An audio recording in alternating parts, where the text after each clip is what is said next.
Hello and welcome to the monthly blog, vlog, whatever else you want to call it. We still need a name. Podcast. Podcast. Blogcast, as I Blogcast. called it. Model Yeah. cast. Yes. Yeah. Plastic cast. The rest is plastic. The rest is plastic. Yes, it's only plastic. so yes, like and subscribe below, just saying. Right, okay, so this is part 2 of our show about planning your build. All right, so we know we got a little bit sidetracked last time. We were talking a lot about aftermarket and things like that, which I think is a valid point. In this day and age, there's not many people out there that just go with a straightforward out of the box build, I don't think, because let's face it, we are so spoilt now with all the amount of aftermarket, be it just a mast set, not an FX one, a mast set, or if it's a color photo etch cockpit set, the new 3D printed cockpits and everything that's gone between it. All right, so again, there's lots and lots of stuff, and pretty much we are so lucky now as a hobby because once a kit's been out a few months, there's tons of it available for it as well. So that's what we were talking about last month. This month though, we're going to talk about, you've got your parts, you know what you're going to do, where do you go from there, basically moving forward with it. So Matt's got his way of doing it, I've got my way of doing it, so I'll talk you through my way. All right, then Matt will talk you through his, and then we'll make our way forward with the build. So we're assuming that you've got your parts, your aftermarket, if you are, or you're going to go straight forward out of the box. Next step really is to familiarize yourself with the instructions, which sounds pretty straightforward, but there's a good reason for doing it though. Firstly, can you speed up the build, as I do, by perhaps painting things that are all generally the same color at the same time? So if you are airbrushing, you're going to be loading up with one color, you can do a lot of it. So I'm going to use my last build that I've just completed, which is the Airfix Lysander. Beautiful little kit. And again, with this particular one, there's lots of things you could do a bit quicker than it says down in the instructions. So just to give you an eyeball down, when you're looking at the instructions, obviously it's got color callouts down in here. What I'm looking for is things that I can put together now, which pretty much was the entire cockpit. All right, and then we can paint it all in one.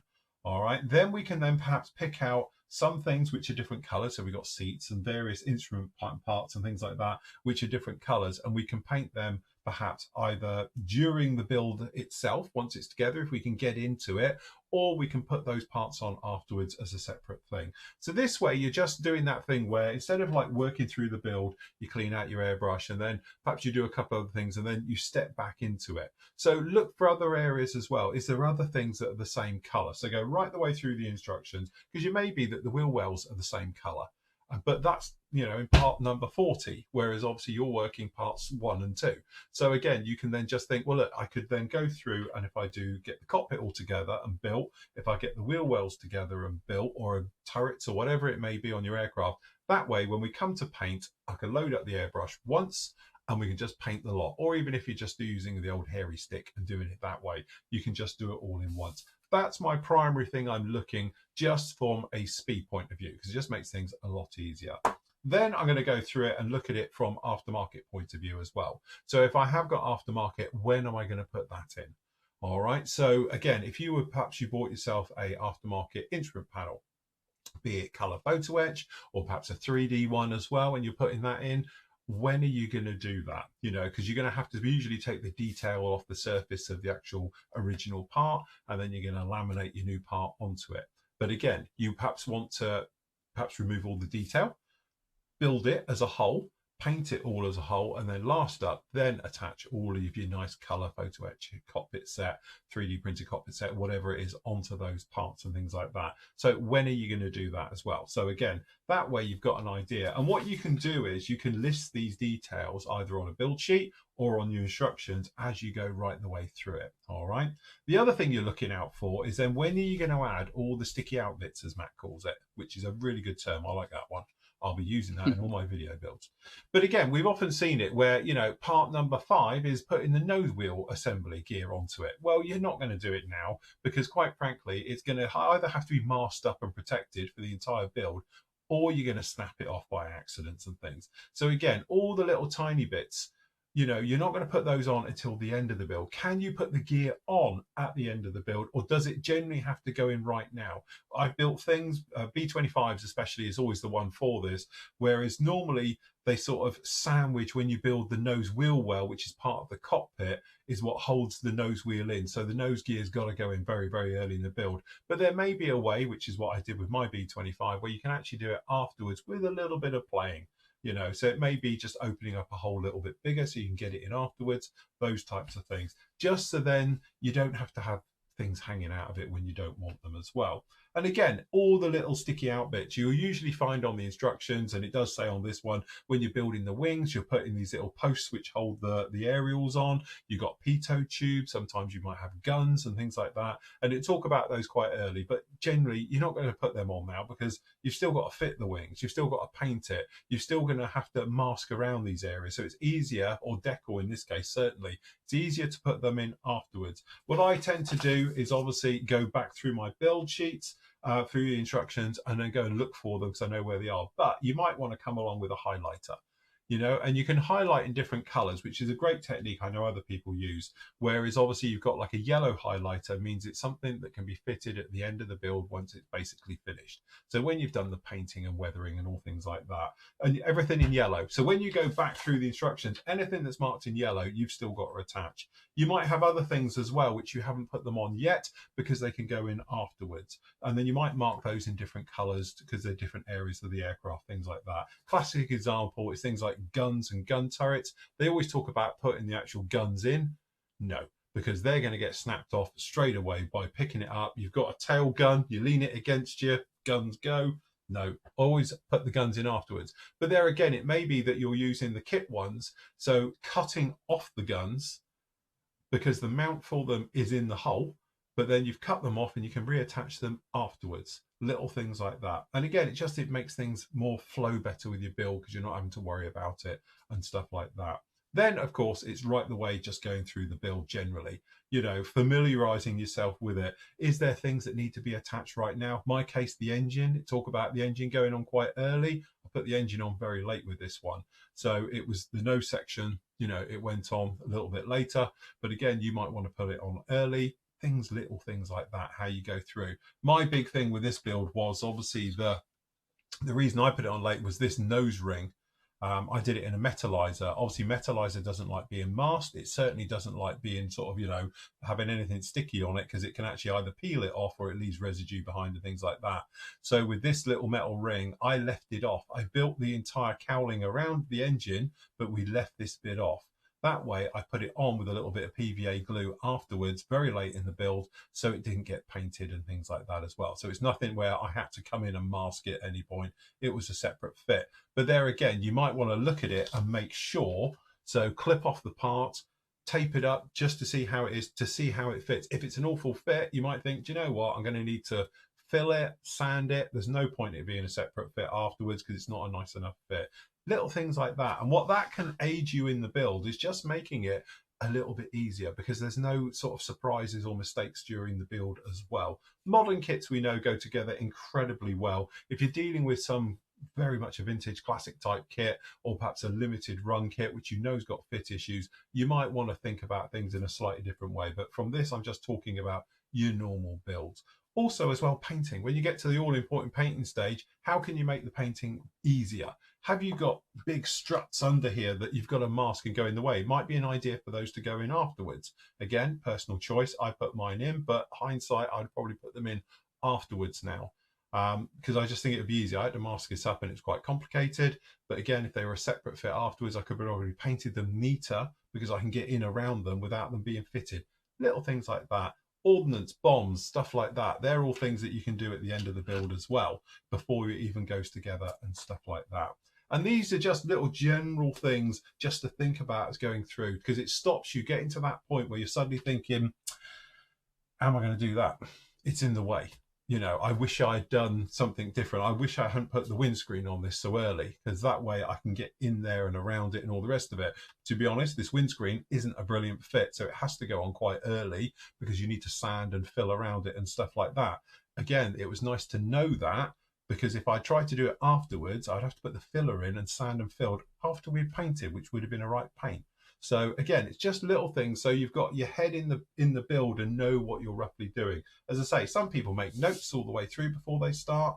Other people make notes literally on the actual pad as they're going through, so it just familiarizes yourself with the build, just to stop you getting to a point where suddenly you get that sort of, I wish I had, the mojo drops and you can't be asked to carry on with the build and it becomes a shelf queen, which happens a lot still. Which has happened, doesn't it? Yeah, it does. It does happen. It does. Yeah, absolutely, 100%. To be honest, me and you aren't far off in the planning bit. I tend to cut mine off and test fit, to be honest. Not so much with like the A-fixers and the Tamiya's if we're doing them kits, because you pretty much know you're golden with the fit. They're not going to give you too much issues. But again, if you are looking at limited run kits like you just said, or the older kits, if you're tackling the older kits, then yeah, take the main bits off, tape them together, fit them, and see what gaps you've got, because you're going to have gaps to fill, And also as well, don't always do this, but I wish I did, because again, it's something when you get to the end of a build that you're thinking,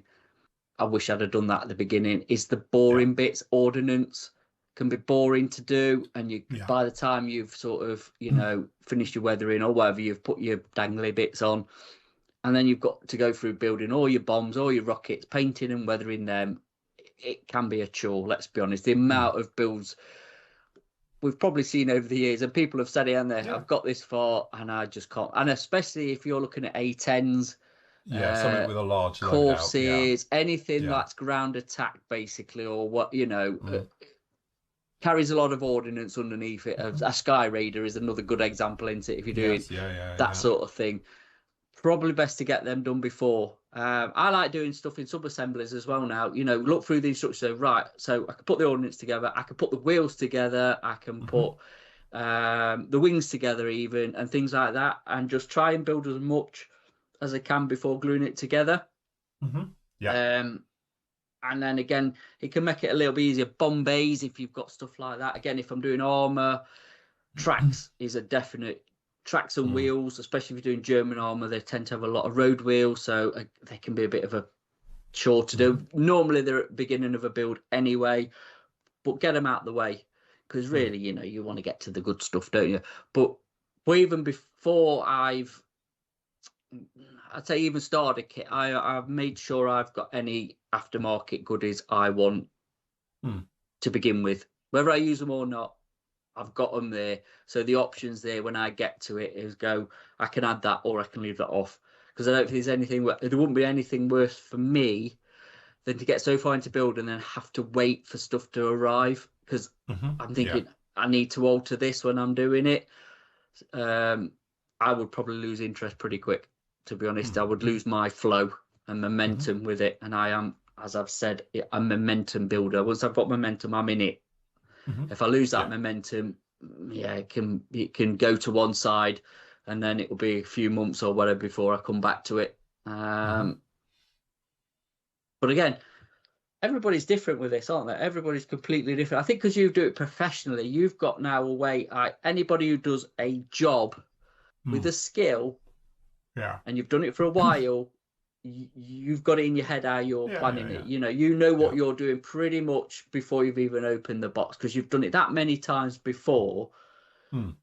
You've got a rhythm of doing it, of how you would tackle stuff. The only thing I'd be cautious of is if you are, like say, doing the older kits and like say limited run, because it's normally the clear parts. Like we've always said, everything can be glued together if it's being filled, sanded, rescribed, rerouted. If the clear parts don't fit, that can give you a world of pain, can't it? Let's be honest. So they're probably best, like I say, to tape it all together and just see how your clear parts go on. If there's big gaps, if they're too wide, if they're too narrow, whatever, so you can adjust it. Because once you've got glue and you've done all your sanding and filling and stuff, and then you come to get them parts and they go on and they are miles out, you're going to be in a world of pain, aren't you? Let's be frank.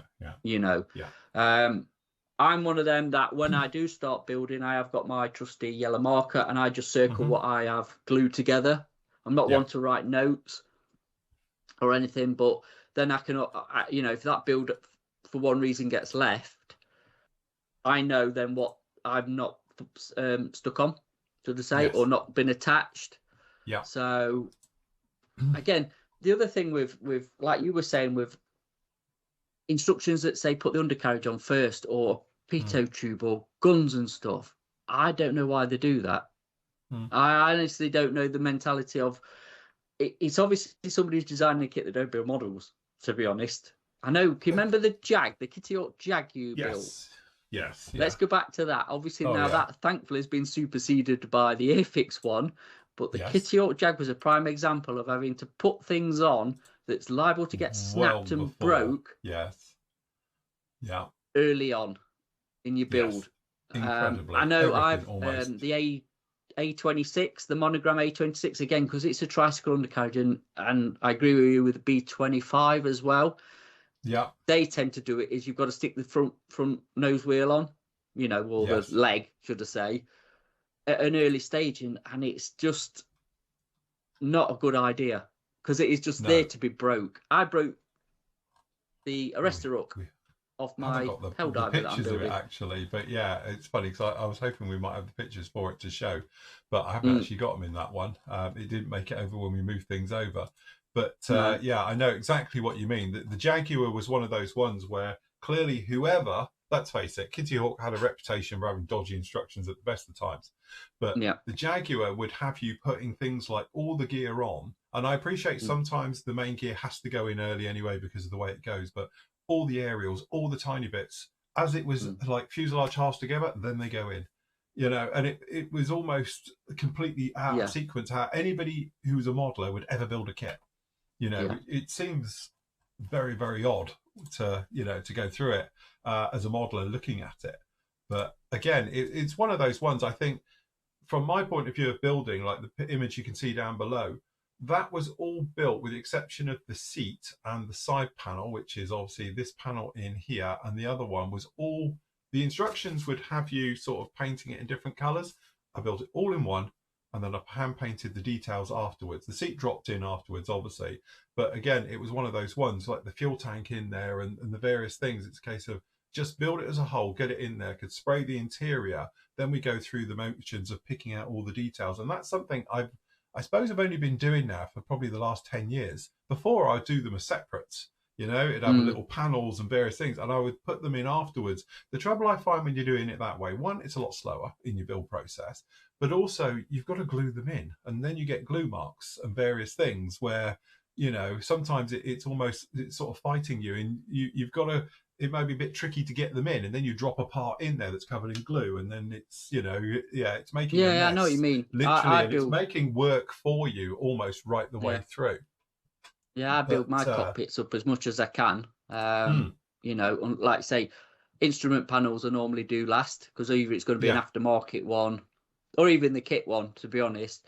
But again, I think because modern kits have got such low tolerances now, even a slither of paint can chuck that tolerance out so it doesn't fit, because they're all designed as in the bare plastic, aren't they? Yes, they're not designed for glue gaps, and definitely. Haven't they? You know, and a lot now, new manufacturers have got really tight tolerances with fit. You know, HK is another one that's got very tight tolerances when you build them. So again, anything that's paint's built, or if you've put primer on that and paint, you're going to do a lot of scraping to get it back to styrene again, so you get a good glue contact as well, because obviously glue doesn't like gluing to plastic and paint, to be honest, does it? Even extra thin that goes through a lot. You're compromising the bond. Yes, definitely. But again, it's just for efficiency, I think, just to find the most efficient way to build a kit. There's, like, I'm just looking on there with your Halifax, shall we say.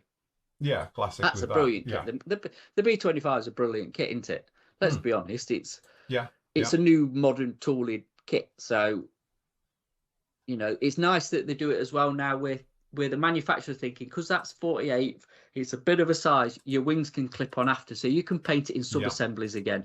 And I like that as well. That is a good thing from the manufacturers when they think about that. So you ain't got this big bulky thing on your bench that's just getting in the way, and you can't pick it up, and you can't, you know, right, slot them on at the end, paint the wings, paint the fuselage as well. And if you've got any masking on the fuselage, it's so much easier without the wings on. Oh, God, yeah, absolutely. You know what I mean? Yeah. Again, that's more of a modern kit manufacturer's thing. If you go back, it's very rarely you can do with old kits. You do have to actually suffer and mask and, you know, get round all the sticky outy bits like tails and wings and stuff that are on, and engines and nacelles and all stuff like that. But I think with modern manufacturing and CAD, it's kind of changed the dynamics a little bit of how you can leave things off to paint and then join them after, you know, and perhaps a little bit of a touch up if you need to, but it's not a full filler sanding, just ruin everything you've already done. So the other thing with planning we'll bring up is, have you chosen your scheme when you start? Yes. You know what you're going to do, right? I'm going to do this in this markings. You've chosen that. Yeah, I have. That's now, my Achilles heel. It is. The reason for that is obviously some of the like this one's a classic example. So the two options you get for the Lysander is obviously this is the box art, which is actually scheme B. So so you get this one, which is scheme B, which to me is the classic, you know, sort of World War II color. You know, I know me and Matt are actually, because I'm with Matt on this one, I prefer the brown and green than the grey and green. I think, I don't know, it just, I think it looks nicer and for weathering and things like that. Yeah. There we go. We're both on the early RAF. We do like the early RAF colours, but obviously this one's got a little bit of colour because it's obviously, this one was based up in Scotland, so it's got the full colour marking, so it's got the full colour tail, it's got the big roundels on there and all the rest of it, whereas obviously this one was more of an operational one. It's still got the early white and black underside identification mark, but it's got like the lower marking, so you can't really see it. I just like this one purely as well because it's got big yellow bombs on it, which, to be honest, it's really strange. They stand out very, very nicely. These, you know, when on top it's that standard, it's brown, but it's something with it with a bit of yellow. Suddenly it comes alive. So when you've got that and the roundel as well, it comes together really, really nicely. It's got a little bit of colour, and I must admit I do like that. You know, so when I was doing this one, I thought, actually, we're going to go with this one. So we'll do through. And obviously with it as well, you've got that situation where it's aircraft specific. So there's various options in the instructions because the glazing is different. You have to pick it. And then obviously the gun on the back is different. One of them looks like a Lewis gun on the back. This has got the twin 303s, I think they are on here, and stuff like that. So there is various differences. And, you know, again, it's one of those ones where I thought, you know what, I prefer the box art. And normally the box art tends to be scheme A, doesn't it? But for some reason it's scheme B on this one rather than scheme A. But yeah, again, that's the only thing that can trip you up is making sure. Some manufacturers, as we know, tend to have like a 5-in-1. You've got 5 different versions. EDAR kits can be a bit that way, isn't it? Well, especially if you've got like a Profi pack, which I know you've got down in there. There's probably a few options in that one. That's a weekend edition, and I've got 5 options actually out of this. But also as well, again, if you're building an Edward kit, I think mini art as well, and some of them you have got to do the instructions because there's all the parts in here. I think to make up to a mark at least a 5. Yeah. So I don't know how many choices of clear parts. I mean, I've got a load of stuff propellers. I think there's 5 propellers in this which box. Is pretty standard for any of the Edard kits, isn't it? They've got all the versions in one box. You know, it's a bit like if anybody builds armor, a dragon kit. There's nearly enough parts to build another kit. You know what I mean? Because is that generic as in what they put in for say a Panzer IV?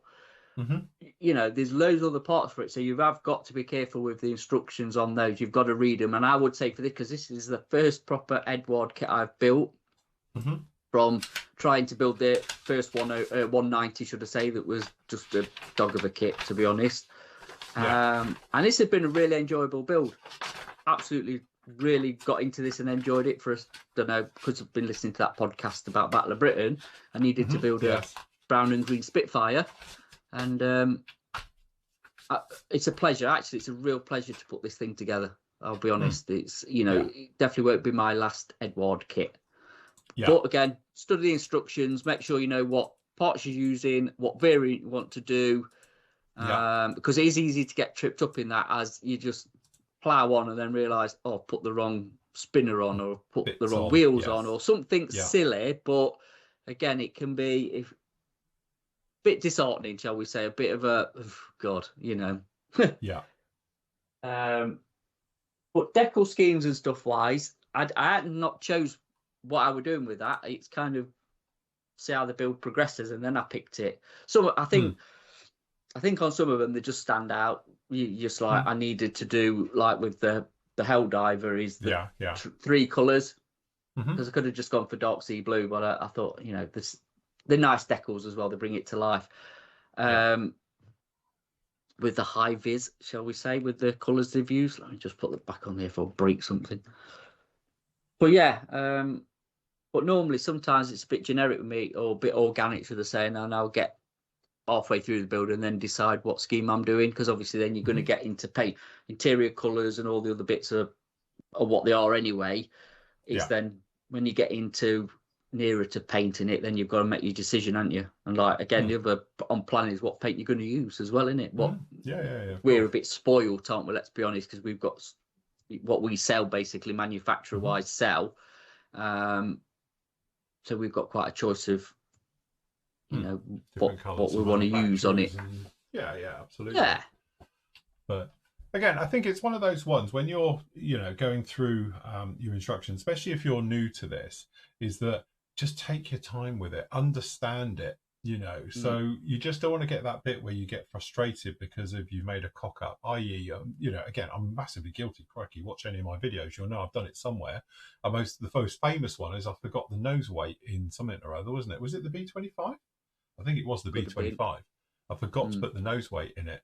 And again, what do? You've now built the thing, and I've got no nose weight in it. So I ended up coming in and putting the actual weights behind the firewall, as you can see down below, on the cowlings down in behind those. I think if I've got a picture of showing it going in before it all went completely, But again, it was one of those ones where it's just a silly mistake. I didn't look at the instructions. I should have looked at the instructions. If I'd looked at the instructions, we'd have been absolutely fine. But, you know, again, it was one of those ones where sometimes you think you know best. I'm a guy. We're brilliant at it. Yeah, I've built a model before, and I'm like, shit, it has two balls that go in behind the cockpit. And I've just totally forgotten and never put them in. So how are you going to get around it? How are you going to fix it? We'll cover these in other shows. But again, it's one of those ones where it was such a simple mistake because the instructions told you to do it. But I forgot, you know, and it completely forgot it. And again, it was one of those ones. So don't rule your instructions. But what I would say is don't also take them as gospel if this is the way you build a kit, because lots of times you can do a lot better than the instructions call out for, you know, because as we were saying before, sometimes it feels like the instructions are not done by a modeler. And I appreciate they're trying to show it because the instructions, they'll go on forever if you put every single stage as it should be done through the end. So they're just trying to speed it up because they've got a picture of it here and can just say, yeah, you want that bit in there now. I do get that point of view. But as I say, they're almost like a guide. See it as a guide and not gospel. A guideline, you know? Aren't they? Instructions are a guideline. And again, if you're a beginner, I would follow the instructions, to be honest, until you've got a few under your belt, and then you can work out. You get your own way of doing it.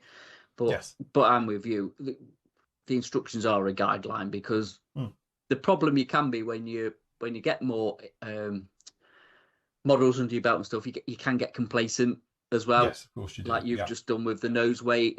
I think everybody's done that with nose weight, even not put it in, not put enough in. Yes, is a prime example that we've probably done at the end. I'll put this in, and then it's still a tail sitter, which is annoying, especially with the tricycle undercarriage stuff. You know, you can easily be caught out with that.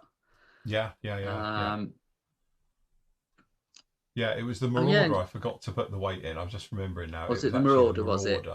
Yeah. So again, it was one of those ones because the Marauder should have had the nose wheel fitted first. I did it afterwards. You have to make a small adjustment to it to make it to do it, but there was no way I was going to put the nose weight in there now. And then I think we show it. It will be down in here, I think. Oh, that's the gear. Hopefully I've got a photo of it somewhere where we suddenly discovered we haven't got it. There it is. So is it going to load through? Come on, load. Picture's not going to load for some reason, but come on, it's because I'm on here. But yeah, so I ended up having to put the nose weight in afterwards. So yeah, we had PVA glued them into there and luckily got round the problem. But again, that was not following the instructions because I know best. Sometimes you really don't. You need to sort of, understand it a little bit more and go through it like that. Definitely. We've all done it. But, Everybody's, we've all done it. Have gone, I'll skip a step or something and it'll bite you. It normally bites you later on, and then you're just like chasing yourself to correct your mistake. But that's part of learning. I don't think that's a bad thing because, again, it brings you back down to earth with a bump to begin with. And also it's something you'll remember that not to do it again. Because if we never made mistakes, we'd never learn anything, would we? You know what I mean? And that's the whole point. You've got to make cock-ups to actually to learn. To me, that's and I've often said with the hobby as well, it's one of those things is that none of us started this hobby perfect. It's one of those things, and most of it, I would say 99% of it is trial and error. Luckily, if you're coming to the hobby now, you've got tons on YouTube, you've got all the stuff we do and everything else to help you and guide you. We were using magazines and books in the 70s and 80s, and even the 90s. That's how you got your information. I remember reading in magazines, did they use this technique? And you're looking at a photo of somebody pointing a paintbrush at something. And it's like, in the real world of trying to make that work, it's very, very difficult. You can explain it beautifully. And there were some fantastic people out there who wrote very eloquently and to do it. But again, nothing beats trial and error, doing it yourself, getting in there and doing it. And that can be just through to construction, sanding and filling. And we often say about it, and we'll cover these in shows to come, but the basics of modeling is obviously everything from understanding a model, the instructions, what you're dealing with, how you're going to make your build, how you're going to go through it. We've all got our ways that we've been discussing today, but then also it's things like, the basics of sanding and filling. When you do get a problem, how do you deal with it? It's great having these modern kits which go together with very little glue and all the rest of it. They go together like a Bandai kit. But what if you do have a problem? Two fuselage halves won't go together. Which is quite a common issue with, especially if you're dealing with bombers, heavy bombers, light bombers, or problem kits. But again, it's one of those ones where, I just hoping that people are understanding the basics before they move on to the technicalities of weathering and doing various things, because sometimes you're going to need those basic skills to carry you through with your modeling. Yeah, especially if you want to do some of the more obscure subjects, shall we say? Like I say, with the lesser run manufacturers, you're definitely going to have a little bit more than basic modelling skills to tackle them, and a lot of perseverance, to be honest, because you've got a lot of work to get. There you go. There's a prime example of one. You could have pulled the Mac 2 kit up as well, but there's a really good example. Scare everybody really off. But it can be built, can't it? Everything can be built. Nothing's impossible to build. Again, it depends what you want to take it to. Are you it's got to be super accurate, or do you want a representation of said model? There's a big difference as well, isn't there? You know what I mean? Yeah, definitely. Because again, I think the classic example of I think there's two types of kits in this world. This sort of goes about what we're doing, planning your build, is that do you want to be building something that literally very little modeling skills associated to it? So they go together really, really well. Don't get me wrong, this is a classic example. This is the Airfix Lysander. Kit-wise, beautiful, no real fit issue, small one around the glazing, but apart from that, the rest of it is no problem at all, goes together. Then you get something like that, where it's just a fit issue from start to finish. Nothing fits. The fuselage, for God's sakes, 5mm longer on one side than it is the other. The fuselage is like a banana if you try and put it together because one side's longer than the other. And all the headaches and things that goes with it. But again, I did a lot of planning work with that build, probably more to try and, churn out something half decent at the end of it. And again, it's not going to win any awards. It's not nice at all in a lot of ways, but it's a Halifax in 48 scale, and you don't see many of them. And there's a reason for that, because it's an awful kit. But the instructions themselves are pretty much non-existent. That's the trouble with the kit. The instructions, there is a review for this if you want to see the instructions, but the instructions themselves are very, very lacking. There's not a great deal to them. I don't got any in the build thing and stills to show it, but it is one of those ones where it's a lot of like assumptions it goes together and now it doesn't, but why doesn't it, and trying to figure all these things out. And that's a different side to modeling when you're tackling, to be honest, shit kits as we call them, vintage classics and stuff like that. They're of a different era to the modern ones, so you're going to need some modeling skills. You're going to need to sort of some figuring out. And to be honest with you, we've been speaking to modelers, actually Telford last week. I was speaking to Spencer about it as well, and we were saying about older kits, they have a sort of their own mystique and charm that it doesn't go together very well, but in other ways they give you so much more because you turned around and you've built something that not many people would do these days because it's an older kit, and it's actually turned out very, very nicely because you've had to put a little bit of work and a bit of effort into it. And I think as well that we talk about planning your builds through. If you're planning on building one of those kits, you'll look at it slightly different. Because, like I always say, you're going to go into a kit with your eyes wide open. The Halifax build below was a classic example. Like I've done Mac 2 kit in the past where we did the VC10. I knew it wasn't a good kit. I knew the instruction, well, especially Mac 2. It's like an exploded diagram. That's what you get of how your kit goes together. Nothing else. It's like 4 pictures and that's your lot. So again, you're going to have to use a little bit of like understanding and thinking about your build. Planning your build is essential with that particular kit, because I ended up cutting off the entire front end of the VC10 and putting a 5-degree angle into it to get the right nose attitude and things like that. So again, you needed to sit down and work it all out, planning your build at each stage. So when I come around to chopping bits off and that, I know roughly what I'm doing. I wing it. That's what I do. But in my head, I knew what I was doing. But that's a different type of planning altogether, which takes it perhaps to the next level, you could call it. But I think you get a lot out of it by doing it. The Halifax is a classic, and then when Matt does his one, he'll be fine. I'm going to copy the ICM one that's at the end of the month. You see, I'm going to grab that one, then grab my Fondays miniatures one and use it and see. Do you know what? That's what I'm honestly thinking. Do a side by side, yeah. Well, actually, use the ICM one, which I will build because I do like the Hampton anyway, but I'm going to use it as a template for the Fondays miniatures one because I still want to complete it because I did start it and I will complete it. I'm not one. Yeah. You're a lot different to me. You'll power through stuff where I'll sort of start it, put it aside, do something else and come back to it. But it's not one of them I've just binned off and gone, right, I'm not building it because there's a new kit. I actually want to tackle it again and actually add something, because I know as well there's going to be a lot of aftermarket come out for that Hampton, and it would just be nice to compare. I know they're completely different, ends of the spectrum, as in the ICM one's going to be unbelievably good, and this, was the only one you could get winning at the Fondays miniature one. But it will be good to see what I can do in my own time with the Fondays miniatures one to see if I can, get it done. Pull it in. But it'd be a lot different from what I think Fondays miniatures originally gave me, if I'm honest. Yeah. So that's why it's been sort of canned to one side, because I know, when the new one comes out, I can utilise parts that's going to come for that, because there's going to be tons of stuff, which again will be a lot better and a lot bigger improvement than what I've got with said kit, and it could be a cut and shut and do a lot more of the bits with it. So, so yes, that will definitely be something for the new year, I reckon. If not, perhaps a bit later on next year. But yeah, I'll definitely come back on the bench at some point.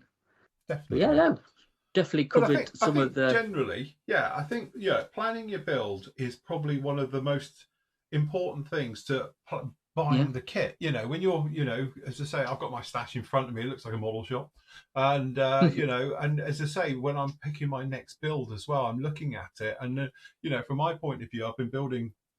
God knows how many kits I've done now. We must be over 1,000 easy kits that I've built now, and it's that thing about often from my point of view, and this is just my personal side of it, because obviously for work, it's a case of, okay, so if I build that, how long is it going to take me? and then I have a feel for how long a kit's roughly going to take. And again, it always goes out the window because it always takes longer than I ever think. But again, I'm also planning the build in my head. How is it going to go together? How are we going to do various things as well? So it is one of those parts which I think some people sort of overlook. They get into a kit and then it becomes a little bit of a shelf queen. Run into problems because people they've lose not the done a bit of mojo. pre-planning. They haven't done any planning. You know, as you say, and we've all been there as well. And you know for a fact you're going to come down to your next day on the bench thinking, I need to fix a problem. You know, and how am I going to fix that? And sometimes having a little bit of forethought beforehand would have saved that problem. And it may have been like me forgetting to put nose weight in. I remember that morning. Right, I'm going to have to work out if I can get enough weight behind the engines, behind the firewall on the V26, that it won't be a tail sitter. How much weight can I get in that wing? Because there's a lot of weight, you know. And and these are all thoughts I'm thinking now. I've got to work all this out because I was an idiot and I forgot to put the nose weight in, because I literally binned off the instructions at that point. So I thought I knew how it went together, you know. And literally, I remember quite clearly when somebody said to me, "When you're putting the nose weight in," then I was like, "That's a very good point." Oops, I'm thinking I'm going to have to cut a hole in the roof, literally, and go back in the top of the fuselage and drop it in. But yeah.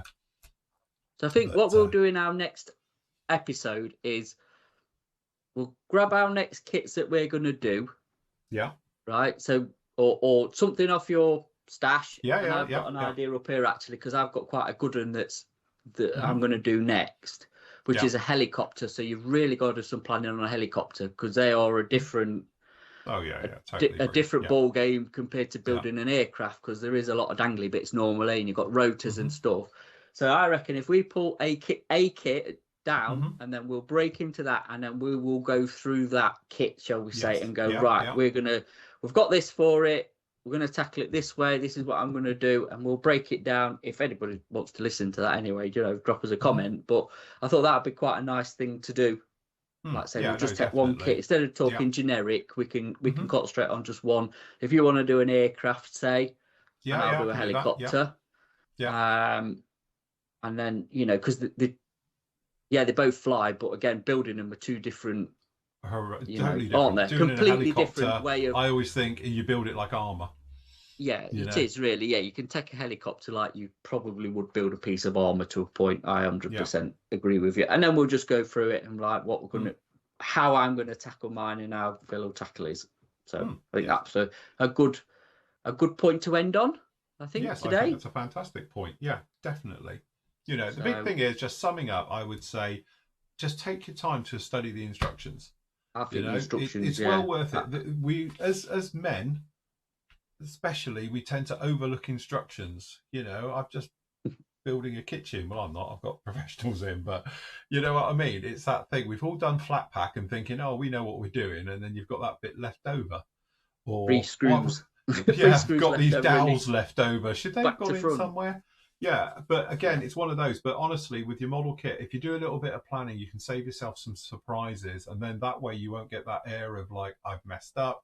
It goes in a box, it's never seen again, or it just sits in there, you know, if you start another kit, if you've made a mistake on it, that, you know, you probably just so annoyed with yourself for doing. Do you think the overlooking instructions is from us being kids? And you obviously just, if you're building a Matchbox kit, you've got about 6 bits and it's like... Yeah. You didn't really have to plan it, because it was quite a fun thing to do, weren't it? You know what I mean? Where obviously now kits are so much more complex. I think especially if I just pull up just something to show here, instructions again aren't all the same. So I'm just trying to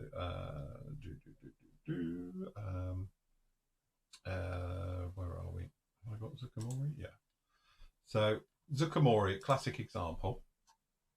Hopefully I've got them. Their instructions are not like normal instructions. You never built a Zucchimori kit. They are very much what I call Japanese instructions. If you build Bandai, you'll know what I'm talking about. That is because they look like this. If I just go full screen, there are highly detailed instructions. It's like every angle has different views to show you exactly where everything goes. They are more like hold your hand and walk you through the entire build. And I know a lot of people see these instructions and they think they're very overcomplicated.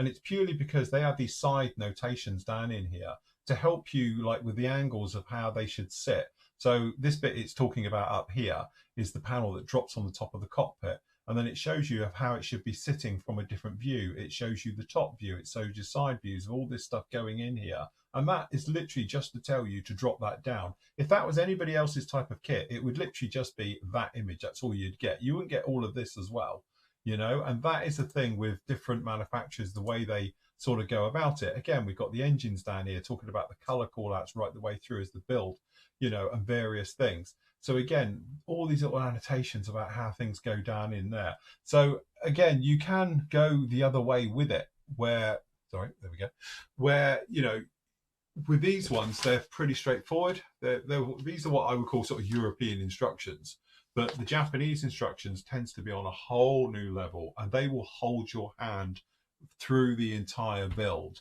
But again, I think a lot of people don't like those instructions because they are too much. They're too involved. It looks like it's overcomplicated.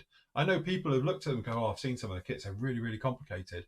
They're not. The instructions are complicated because it's showing you from every angle and talking you through how they are positioned and go right the way through, talking you about the color call outs at every single stage through it. Instead of like generic ones that just says paint it green, those ones will tell you, you know, this tiny bit's green, this bit's silver, this is black, where most people just paint it green, you know, and various things. But that's a different style almost of it. Tamiya are somewhere in between.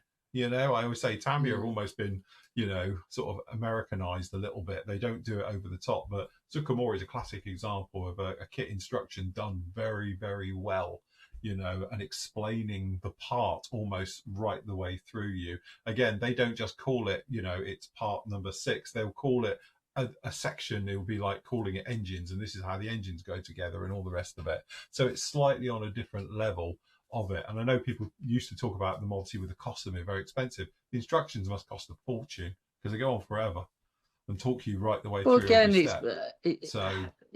But in the other way, isn't that better to have a lot more than very little? Yeah. You know, again, something like that, to be honest with you, he's just given me an idea for another episode, to be honest, and it is to do with the instructions and different manufacturers' instructions, from the good, the bad, and doing it, to the damn right terrible. Yeah. You know, because it's always been a bugbear of mine, instructions. You know, you can't build a model kit without the instructions. So, you know, why are some manufacturers crap, basically, or rubbish? Yeah. And so, you know, and others are brilliant. To me, the instructions are like, you know, I think we've just honed in this episode on the instructions, basically, of like, read them, take notes and all the other stuff. But it is such an important part of it. And I think we take it for granted. I don't think we really think about the instructions when we do a kit. Yeah. You know what I mean? But now, actually, I think they are very much overlooked. Yeah. But now, me and you've had this conversation. It just actually brings to light how important they actually are. To be honest. Yeah. Which you just don't think about, do you? You know, you're more. You know, there's another subject as well I will talk about, because I know I've mentioned it on our other shows a lot. But you know, we talk about sometimes how instructions don't seem to be for modelers, because they're almost written in a different language, because you wouldn't build it that way. But decals are the same. So on decal sheets, you know, they have number 1, 3, 5, 8, and 10, and all the rest of it. And they are always number 1, 2, 3, and they are different sides of the aircraft completely. Other manufacturers, Zucamori is a classic. Numbers 1 to 10 are that section on a plane. And it will tell you left wing. Logical. All these decals in this grid, which you cut out and then obviously put into it, are for one area, for a top of the port wing, top of the starboard wing. It makes total sense. It's very, very logical, very sort of Japanese, to be honest, way of thinking of it. But again, that's another good conversation to have about how different manufacturers approach things in different ways. Some of them work with the modeler because they are designed by a modeler for a modeler. Other ones are generic and they're done to more of a price point almost, because it's cheaper to do it that way than it would be to do it another way. So yeah, definitely conversations to have in the future. Okay. Very good. Well, we will leave it right there. We hope you find this informative. Let us know down in the comments down below as well, so we can obviously have a look. We will go through them, we will reply to them as well, and we can see exactly what we're doing right and wrong and all the rest of it. If you've got any ideas for shows, comments, things you want us to talk about and discuss, stuff like that, then obviously post down below and we'll definitely cover it at some point in the future. Good job. Can't say more fairer than that. We try our best. And please like and subscribe. And don't forget to like and subscribe down below as well. Yeah. So yes, and definitely. ding the bell and all that. Ring the bell jazz. to get your notifications, to get these on every other Sunday. So yes, yep. Good job. Right, okay then, guys, Super. we will leave it right here. Thank you very much for joining us this afternoon, and we will see you all again very, very soon. Say goodbye, Mr. Matt. We're out of here. Goodbye. Bye.